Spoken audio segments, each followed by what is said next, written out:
Hello and welcome to another tier list video. Today going through Doctor Who Series 5, which is actually one of my favourites from when I was a child. I really dislike the Matt Smith era the older I've gotten, and I'm not sure if this is like a generational thing. I've met a lot of people who feel the same about the Matt Smith era that when they loved it, they loved it when they were a kid, but as they've grown up, they're just not really into it anymore. So let's just begin. This is an episode, undeniably, it's going to go straight away in the best tier. The 11th Hour.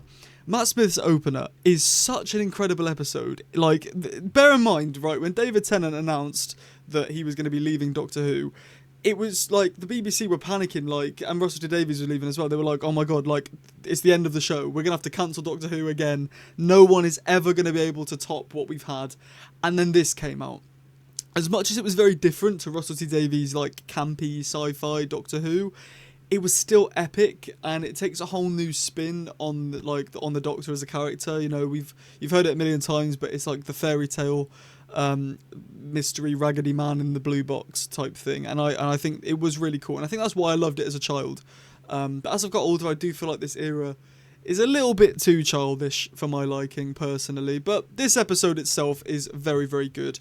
I mean, it's the start of Moffat's writing with one hand thing that he does with Amy basically being a stripper slash prostitute slash kissogram, guys, kissogram, family friendly. But the overall setup for the story, the crack in the wall, is this series arc, and it is really intriguing. What is this crack? Prisoner Zero, something escaping, is creepy. Matt Smith does a very good job of the post-regeneration craziness when he's going through Amelia's kitchen and he starts making the fish custard and all sorts of different stuff. It is very doctory, and I did believe Matt Smith was the Doctor when I watched this for the first time, and I do think he had a very hard job. He had big shoes to fill, so did Stephen Moffat, and I think they really did knock it out of the park with this one. The basically run speech is really good as well on top of the hospital. It has to go in best. It cannot go anywhere other than best, in my opinion. IMO. Next up is The Beast Below, and I'm going to be real with you. I'm going to just stick it straight and great. I actually think it's a really good episode. People are quick to jump on this one and be like, I don't like it. I don't like it. I don't like it. I don't like it. And I'm not sure why. I think maybe because it's not very memorable. It isn't very memorable, but the Queen, I've really forgotten her name, but she's incredible. She's really good in it. The idea that the Britain is now on a whale flying through space is really cool. The whole forget, what is it? It's like choose to forget or object or something like that. You can choose to object or you can choose to forget. That's a really cool play on the head of oh my god, what would you do in this situation? You probably would forget, wouldn't you? And then we see Matt Smith get angry with this whole nobody human can tell me what to do today, and he kicks off because he's now got to kill this kill this star whale because he thinks it's the only way. And it's the first time we see Matt Smith furious and angry.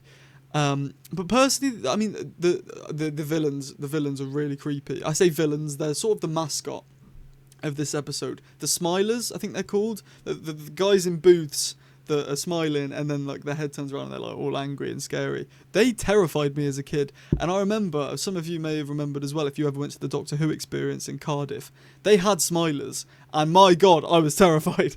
The way the Who experience worked is you'd sort of have you'd sort of be taken on an experience for the first 20 minutes, half an hour, and then you'd get to roam free among all the props and TARDISes and stuff. But for the experience show thing, they were terrifying. Alarms were going off, the room was sealed, the Smilers' heads were turned around, and obviously I'd grew up on Doctor Who. I thought, oh my god, they're invading. I genuinely thought it was real. 7-year-old me was terrified. But big up the Smilers, man. They're scary. But my favourite part of this episode, personally, is the bit at the start, and you know me, I'm very philosophical. I like my philosophical stuff. The bit at the beginning with the Doctor talking to Amy and saying there's a kid there crying, and Amy's right, but kids always cry, and the Doctor's no, she's crying silently. Kids normally cry for attention. They want people to notice them. She is crying because she just simply cannot stop, and that stuck with me in the head. And I think that's a really good message. It's Moffat doing his clever wordplay like he always does. Russell does the best at sci-fi camp Doctor Who, but Moffat does the best at story and really deep words. and I'm really excited to jump into his era, even though I'm not a fan of the Matt Smith era. But The Beast Below, I think, are going great. I think it's good. Now, Victory of the Daleks. I just think, is it okay? I'm a big Mark Gatiss defender, right? And I think he's written a lot of crap for this TV program, but he's also written some good. This, I don't think, is one of them. Like The Unquiet Dead, I will always defend that episode. I think it's a great episode. What's the other one he did that I liked? The Crimson Horror. I think The Crimson Horror is a good episode. This Night Terrors is good. This is not good. Is it not for me or okay? No, it's not for me. It's not for me because it is. The only thing I like about it is the fact it's set in the war, and the iron sights, which are the Daleks, look really cool, and they've sort of got like a war design on them, which I think super duper cool. The only thing is this, like, the guy who made the iron sights is like a cyborg and he doesn't realise, and then his whole thing is because like he loves someone that he shouldn't, and that's why he did it. Apparently, it makes no sense to me really. We're introduced to the Paradigm Daleks, so I think that's what they're called. They're like the big colourful ones that just sort of take away all intimidation of the Daleks. But, you know, we get Matt Smith with a jammy dodger pretending it's a bomb, which I like and I think is quite funny. Winston Churchill. Now, I do think while the actor did a good job and the character of Winston in Doctor Who, I quite like. Winston Churchill was not the type of man, IRL, that the Doctor would hang around with. So I take a little bit of issue in that. But, you know, taking it what it is as a Who episode, could I bump it up to okay? Oh, I'm scared. Big up DTDW, right? He told me he watched my my David Tennant specials one, and like I just stuck everything in tiers that he didn't agree with, and now I'm getting conscious like, oh god, do people think I'm wrong for putting them in other things? This is definitely the weakest episode of the series. Does it go not for me? Yeah, I'll leave it there for now. We'll see what other crap comes up later on, but we'll leave it there for now. Right, our first two part of the series, Flesh and Stone, Time of Angels and Flesh and Stone. These episodes are good episodes, completely ruin the Weeping Angels for me. I thought the whole point of the Weeping Angels was that they cannot look at each other. That's why they're weeping. But no, they're all like working as an army and they all look at each other all the time. And we see them move. Why do we see them move? We shouldn't see the angels move. That defeats the whole point of the angels. We're not supposed to see them at all. We're supposed to blink and then they come closer. That's the scary bit. Seeing them, and they don't even move quick. We see them slowly, head turn. That's not scary. That's not scary at all. But the plot's good. It helps us develop the crack in time because we see the two soldiers walk towards the crack and then they get erased from time forever. Good episodes, but it's not. It does ruin the angels for me completely. And it's filmed in Puzzlewood, which is in the Forest of Dean, which is very near to my house, and I've been there. And when I was there, I was like, oh, this is where Doctor Who was that one time. But no, I do like it. And this is River Song as well. River Song gets reintroduced for the first time in this era. I'm not a fan of River Song. I've said this many times. I think she's just Moffat's way of writing his fantasy into Doctor Who. That's essentially what she is, isn't it? We all know it deep down. But the episodes are good. The whole image of an angel becomes an angel is a cool concept. It does sort of shatter when you think about it logically. Like, Sally took pictures of the angels, they didn't come to life in Blink. We're looking at angels through screens. The whole point of what made the Weeping Angel scary is that they could be anywhere. They could be real. Any statue could be a Weeping Angel. But as soon as you introduce this whole image of an angel becomes itself an angel, we know that they're not if we take a picture of a statue and it doesn't come to life. Because the image of an angel becomes itself an angel, guys. So, I don't know. Maybe I'm just venting for no apparent reason. But this is how I feel. But I think, are they good episodes? The second part is better than the first. I'll put Time of Angels in okay. That's what I'll do. I'll put that in okay. I'll put Flesh and Stone in good for now. The Vampires of Venice. Where to put this one, eh? I'll just stick it on here for now. It's not going there. Toby Whithouse, my favourite non-showrunner writer for Doctor Who. He has written some of my absolute favourites as a kid. The Lake two-parter. The Lake Ghost two-parter was my favourite. I'd have that on all the time from Series 9. He wrote that. Incredible. He wrote The God Complex, which is another one of my favourites from this era. He wrote A Town Called Mercy. I'm so mixed on that episode. Every time I watch it, I think something different. And he wrote Vampires in Venice. The episode starts off good. Oh, actually, I've just remembered. Flesh and Stone. Amy sexually assaults the Doctor.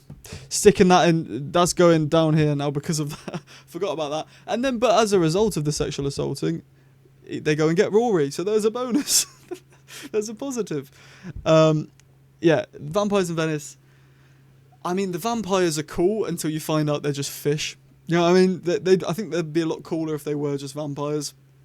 But obviously vampires aren't real. You have to have an alien, but they're just fish aliens, which I think is less scary and less interesting than actual vampires. And the CGI is a bit crap on them as well.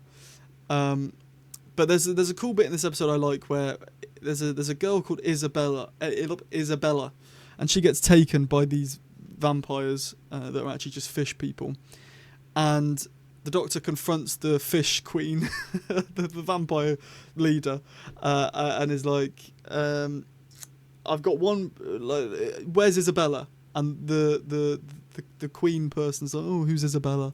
And the Doctor goes off on one like, oh, I'm going to destroy you, I'm going to make sure you don't live, and all this crap that he always does. And then he says, for one sole reason, you didn't know Isabella's name. And I think that's the Doctor, man. That's the Doctor right there. That is the Doctor. I don't like Matt Smith as the Doctor person. He's my least favourite of the reboot. No, Jodie Whittaker, I forgot about her. Sorry, love. You're at the bottom. But Matt Smith's my second least favourite. But he is very much the Doctor. He's just the Doctor that speaks to me the least, I think, out of all of them. But he is still the Doctor, and it's in moments like that I think you are the Doctor. I think it is a good episode. I think the CGI is a bit crap, and I think the fact they are fish creatures is a bit crap as well. But besides that, I think I can stick it in good, and it's decent. It's decent. Would I watch it on its own? I would, yeah. I would stick this episode on if I was bored and wanted something to watch. So yeah, I'll stick it in. And it's Toby Whithouse, man. He's a good guy. Good guy. Good guy deep down. Not deep down. He's a good guy on the outside as well. Amy's Choice is straight into the best. It is such a good episode. And it's written by... Who is it written by? I've forgotten. I don't want to Google it, but I've forgotten who it is. But this guy came in, wrote Amy's Choice, and left. Like, literally the best episode of the whole Matt Smith era, I could put it down to. Maybe. A great episode. I love it. Amy's Choice. Fantabulous. Lovely. I mean, the whole picking between reality is quite cool. The fact that the Toby Jones, what's he called, the Dream Lord, is actually just the Doctor, really cool. And the fact that both worlds were fake is really good. Rory's death. Is this his first death? I think this is his first death. Oh, it hits hard. It does hit hard. I mustn't lie. Yeah, Rory's death hits hard when he's like, look after the baby. And Amy's like, bring him back. The Doctor's like, I can't. She says, what's the point in having you? It's character dynamics like that are missing from Doctor Who these days. You don't have enough of the character, the companion and the Doctor beefing. There's not enough of that. They just sort of go along. Even Belinda in the end just completely loves the Doctor. That's not how we're supposed to go. We need some tension sometimes. And Amy's Choice really does do that. And the fact that you get to beat up old people, I mean, it's just something you never ever see on TV. But it can only work in a show like Doctor Who. And it does work really well. It does work really, really well. Amy's Choice, absolutely quality. Okay, so next up is the Silurian two-parters, and I'm really upset with this because conveniently placed next to me now, I have my Doctor Who Beneath the Surface DVD box set, which as a kid, I loved. I wouldn't go on holiday or go away without it, which features Doctor Who and the Sea Devils, which is my favourite classic story of all time, and Doctor Who and the Silurians, which they're both Third Doctor stories, and I love Doctor Who and the Silurians. When I was little, I loved it. I'd reenact all the scenes. I love John Pertwee. Brilliant serial. However, bringing them back in modern Doctor Who could have worked way better than this. I think the premise of this two-part is very good. The whole, you've got one of us hostage, so we'll take some of you hostage. But the characters are boring. The characters are extremely flat. I don't care about any of them, and there's so many of them to even begin to care about. That's an issue with Chris Chibnall, is he has too many characters. It's hard to develop any of them and hard to make us truly care about them. The first episode is better than the second. The second episode's better than the first. I think the second can go in okay. The first part can go in not for me. I think yeah, I think I'm happy. I'm happy putting that there. For now, like I say, Chris Chibnall, I don't think he can write Doctor Who. He can write cop dramas. He wrote some amazing episodes of Torchwood as well. And I've heard from people that Broadchurch is good. He wrote some episodes of Life on Mars, which I liked. He cannot do Doctor Who. He cannot write the character. He cannot write the Doctor, and he cannot write characters. In my opinion, IMO. Vincent and the Doctor is great, but it's not on par. I think I'm going to have to move this around, I think I'm going to move the Beast Below to be on par with Vampires of Venice. Vincent and the Doctor there. Yes, that works for me. So, Vincent and the Doctor is an episode that focuses a lot on mental health. Vincent is clearly not well. And the Doctor respects this, which I love. He doesn't care how embarrassing it is for him that Vincent's shouting at him to leave. Most people, myself included, I try not to, but if somebody is having a breakdown or just having a moment and they shout at you, leave me, you want to sort of take the high ground and be like, no, I want to stay and don't talk to me like that. That's not nice. The Doctor doesn't do this. He goes, okay, Vincent, I will leave you. You take your time to do your thing. I'm going to go. And that is a really, really good scene. I love that. Of course, the ending... and this is based on real life, obviously. Vincent van Gogh, he didn't know, he wasn't appreciated until after he died, his art. And so the scene where the Doctor and Amy take him to the art gallery and he gets to see his paintings on the wall and like he's got his own special section and he hears Bill Nye being like he's the greatest painter, one of the greatest men that's ever lived. It's a really touching scene with the soundtrack as well. It's a great episode. Should it go in best? I am not going to put it in best for now, but I do like this episode. And I think, I think it does work really, really well. The actor who plays Vincent, I don't know how they got somebody who looks so much like Vincent van Gogh to play, to act in this, and is a really good actor as well. But yeah, big up Vincent, fly high. The Lodger.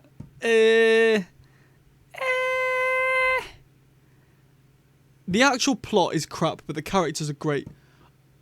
I'm putting it in good. Alright, let me explain. So, the plot. Upstairs bedroom is being lodged out by some random bloke who keeps inviting people upstairs. The Doctor moves in because he needs somewhere to stay whilst Amy, the TARDIS has gone away and Amy's trying to get it back to Earth or whatever. So, that's the premise essentially, and there's something going wrong with time, and there's some like mold on the ceiling that is static or something. I'm not really too sure, but the plot's a bit naff. That sounds a bit naff, but James Corden, as much as people don't like him, very, very good as Craig Owen, and Sophie and his football team, and the Doctor in this episode I think is at an all-time high for Matt Smith. And it's just, the characters really drive the story. I think the plot's a bit naff, but the characters do make it something. And as a kid, I'd put this on all the time. When I went through a period where I don't want to say grew out of Doctor Who, but between like year 7, or like maybe even year 6, probably between like year 6 and year 12? 13? Year 13. Yeah, between like year 6 and year 13, I didn't really watch Doctor Who.